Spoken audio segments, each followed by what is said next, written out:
Gua kira najis itu cuma soal ketumpahan sesuatu yang kotor. Contoh kayak nginjek kotoran di jalan atau kena cipratan ketika di toilet. Itu harus dicuci atau gimana ya biar bisa balik suci? Yuk kita bahas.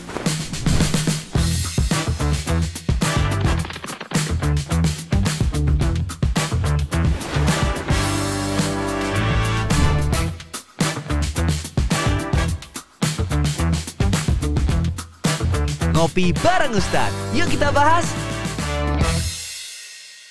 Assalamualaikum warahmatullahi wabarakatuh. Balik lagi di acara Ngopi bareng Ustadz barengan gue Ikram Afro dan juga Ustadz Arifin Nugroho. Masya Allah. Ustadz, udah buang air kecil belum? Sudah dong. Sudah. Iya. Nah, soalnya ini kenapa tanya-tanya buang air kecil? biar bridgingnya masuk.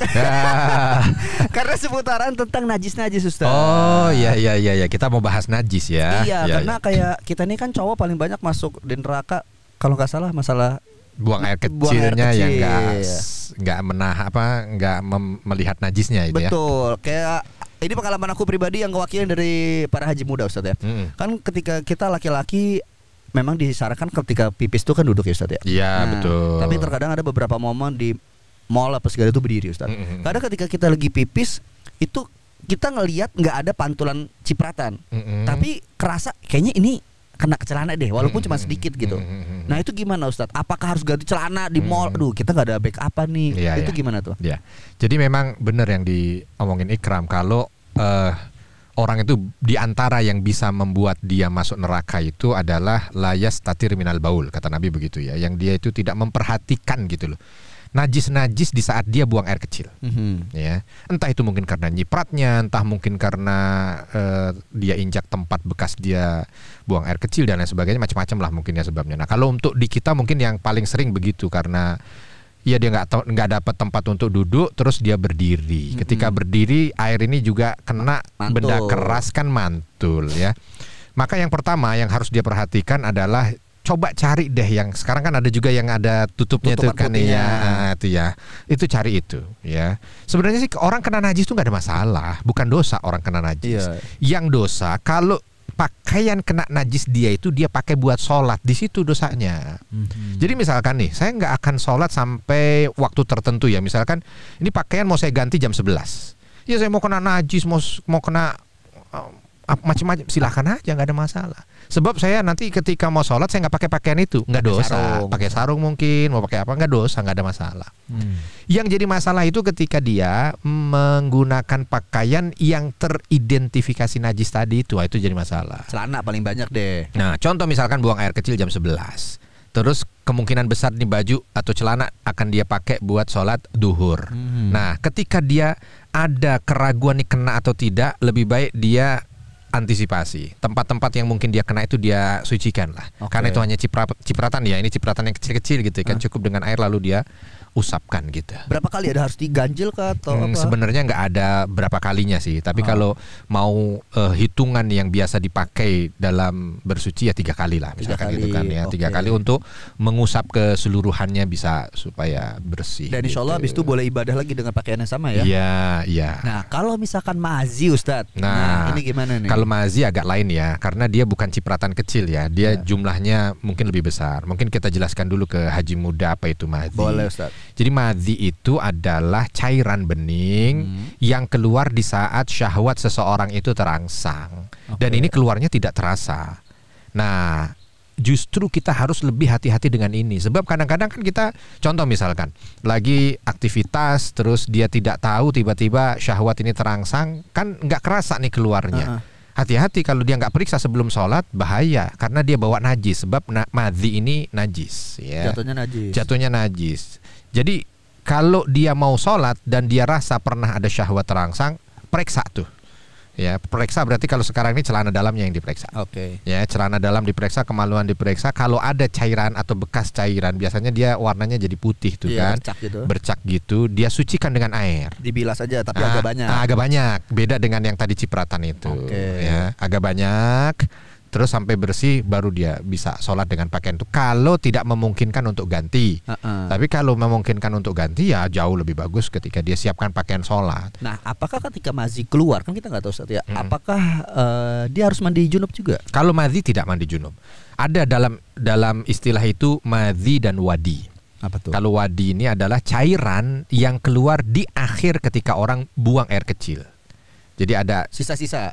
Bukan sisa sih, dia penghujung. Memang agak lebih pekat gitu ya.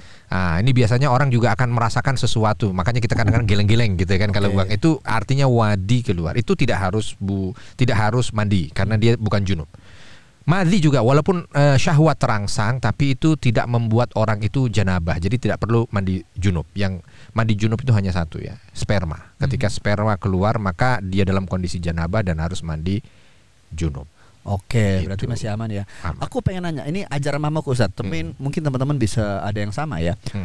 Mamaku ngajarin setiap sholat subuh itu pakai sarung atau ganti celana dalam. Karena ketika kita bangun tidur justru kita nggak tahu mazi itu ada atau enggak. Iya, memang sebenarnya bukan hanya sekedar sholat subuh Ikram. Kalau bisa nih ya, kita kan kemana-mana ya, beberapa yang kita siapkan ada ya, mungkin peralatan inilah peralatan. Akan lebih bagus kalau peralatan sholatnya kita siapkan. Minimal sarung. Kemana-mana bawa. Iyalah. Kalau enggak ya nanti di masjid-masjid kan ada sarung. Itu lebih aman sebenarnya kalau kita ganti pakaian kita. Sebab ada kemungkinan cipratan air seni, ya ada kemungkinan kalau kita tadi buang air kecil, ada kemungkinan mungkin madhi. Nah, kalau ganti dengan sarung lebih aman. Ya. Wah, tapi nggak pakai celana dalam, nggak apa-apa karena celana dalam bukan salah satu syarat sah sholat. Yang penting ya, yang penting sarungnya menutup aurat. Nah, gitu. Nah, masih ngebahas soal najis Ustadz. Ini di forum obrolan tongkronganku ya. Ada yang kasusnya gini. Dia nanya ke aku tapi aku nggak bisa jawab sampai hari ini. Iya. Kan yang namanya sperma itu keluar ketika ada rangsangan. Oke. Nah, temanku ini dia tidak melakukan onani dan sebagainya, tapi memang anggaplah dia 2 minggu tidak melakukan itu.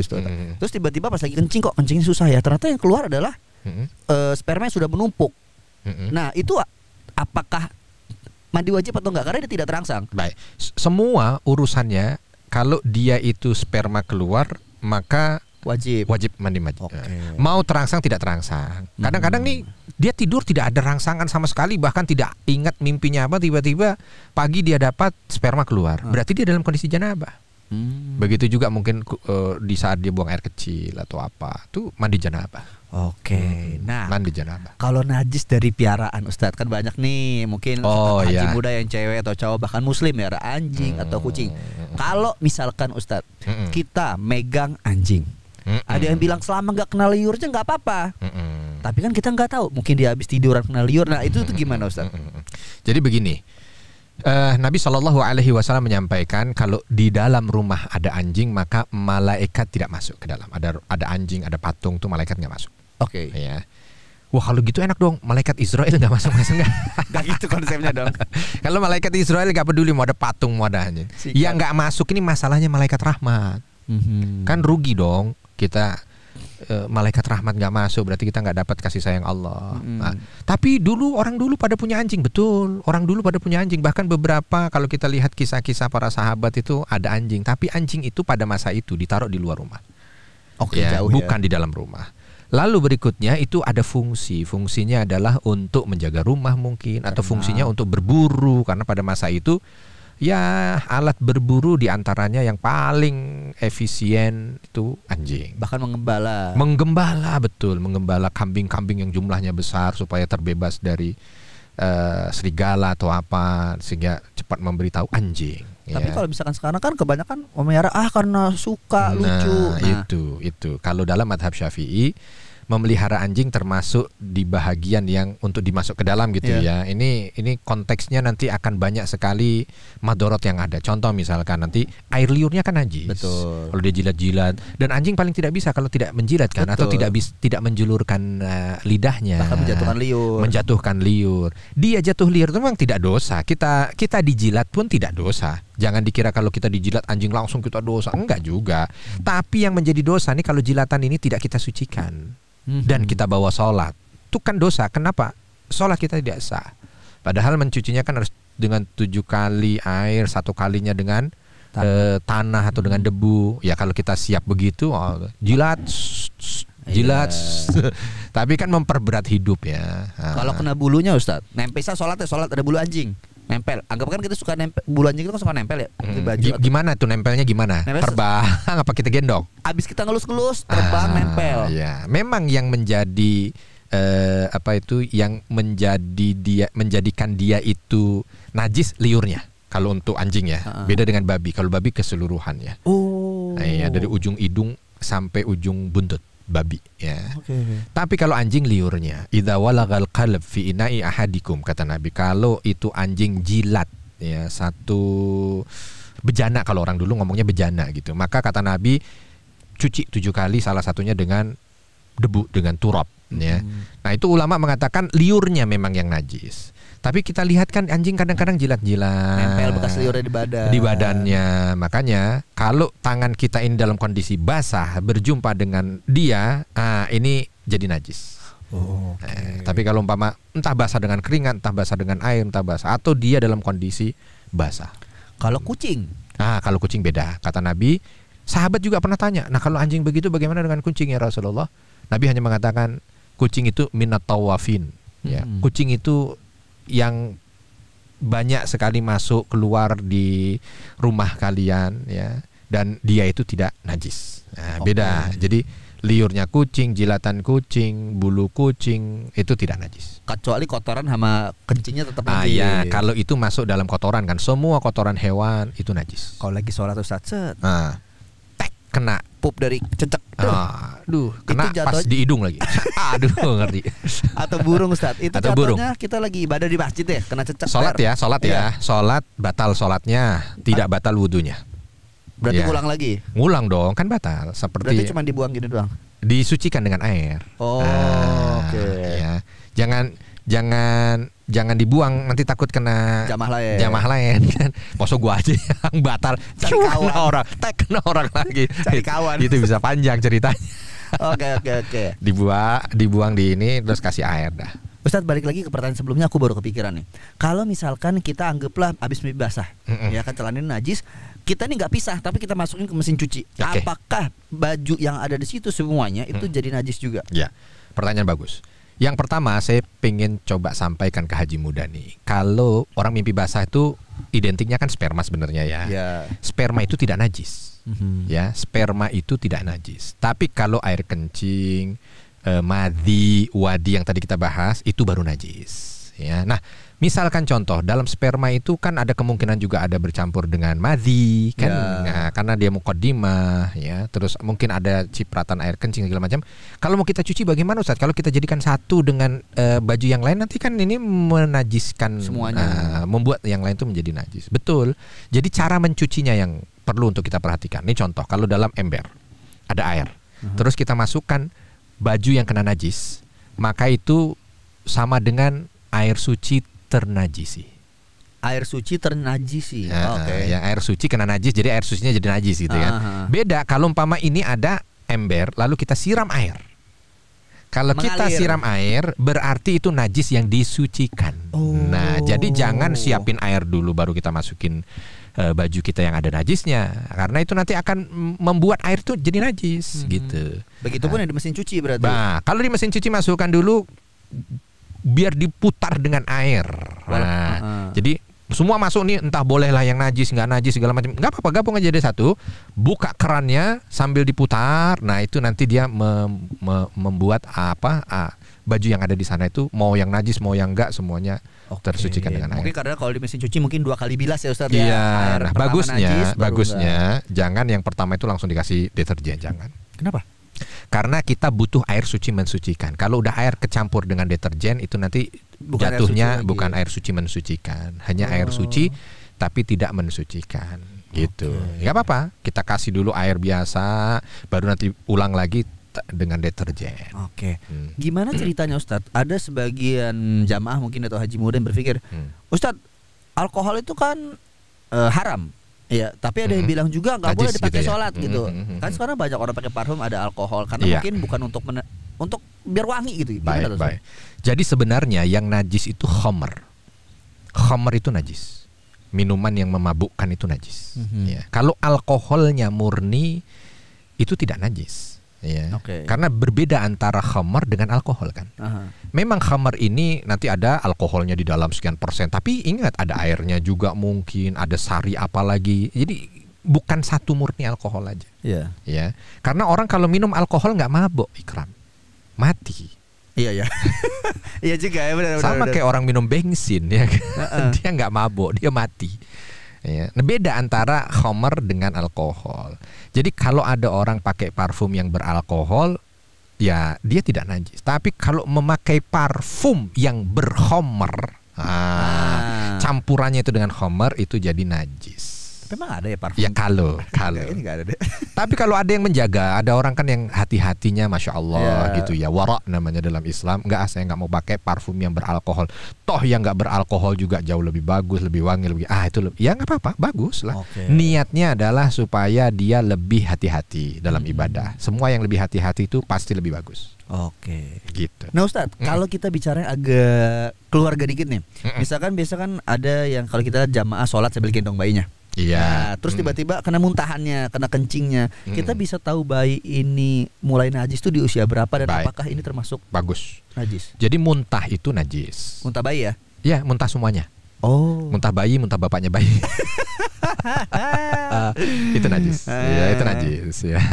Terus air kencing itu juga najis. Hanya yang membedakan begini, kalau air kencing itu bayi laki sama bayi perempuan.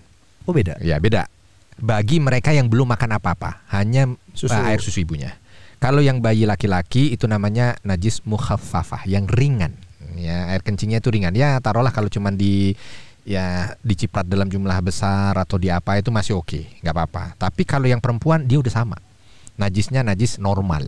Walaupun dari kecil ya. Walaupun dari kecil, ya dia tetap harus dicuci apa segala macam. Itu seperti ketika terkena air kencing orang dewasa, sama. Itu. Jadi ya tadi, kalau mau lagi sholat ternyata dia buang air kecil, apapun walaupun itu najis ringan ataupun najis normal, najis ringan sekalipun dia tetap najis, maka batal sholatnya. Sholatnya yang batal, wudunya nggak batal. Ya. Atau anaknya mungkin muntah atau itu batal. Ganti lagi gitu. Atau misalkan contoh ada orang yang tidur di kasur biasanya yang punya anak kecil itu ya. Nah, kasurnya itu kan pernah kena kencing, pernah kena ompol, anak segala macam. Kalau kena kasur ya berarti dia najis. Berarti bersihin kasurnya juga. Nah, kalau mau tidur ya nggak apa-apa, tidur di tempat itu nggak apa-apa kan, kena najis nggak dosa ya. Tapi ingat, jangan dipakai sholat bajunya yang kena itu. Dia siapkan baju yang khusus.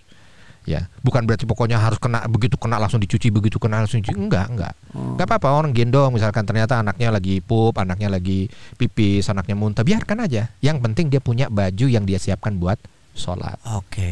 Ustadz Ikram jadi kepikiran sedikit nih, pertanyaan terakhir mungkin ya. Tadi kan Ustadz sempat ngebahas soal babi, bahwa babi itu najis dari semua tubuhnya lah. Semua tubuhnya. Kalau misal Ikram pernah datang ke satu tempat yang memang mayoritasnya non muslim dan banyak babi, Ustadz. Iya. Anggaplah pasar, lagi dibakar apa segala, baunya itu kan nempel, Ustadz. Nah, apakah itu gimana tuh? Iya, kalau baunya yang masuk ke hidung terus nempel di baju enggak batal. Enggak batal, enggak najis. Enggak najis ya? Enggak, kan kita enggak bersentuhan dengan fisiknya. Hanya dengan baunya. Sama babi lewat, sheng, bau. Enggak najis. Ini hidup aja enggak najis apalagi mati. Iya sih. Gitu. Lewat nih. Dia cuma muter-muter di sekeliling kita gitu. Jarak 2 cm. Kan deket banget tuh ya. Terlalu dekat ya, bahaya. 2 cm lewat, udah najis? Enggak, belum najis. Tapi begitu senggol baru najis. Siap. Jadi para haji muda hari ini udah tahu ya mana bedain kalau kena najis harus dibersihin, mana cara ngebersihin najis yang najis besar dan juga najis kecil ya. Iya. Jadi para haji muda kalau masih punya pertanyaan boleh banget. Sekarang komen, like, share dan juga subscribe channel YouTube kita, karena setiap hari insya Allah bakal ada video-video yang bakal buat ilmu kita terus bertambah barengan Ustadz Arifin Nugroho dan juga gue Ikram Afro. Kalau gitu kita pamit undur diri. Wassalamualaikum warahmatullahi wabarakatuh. Bye bye.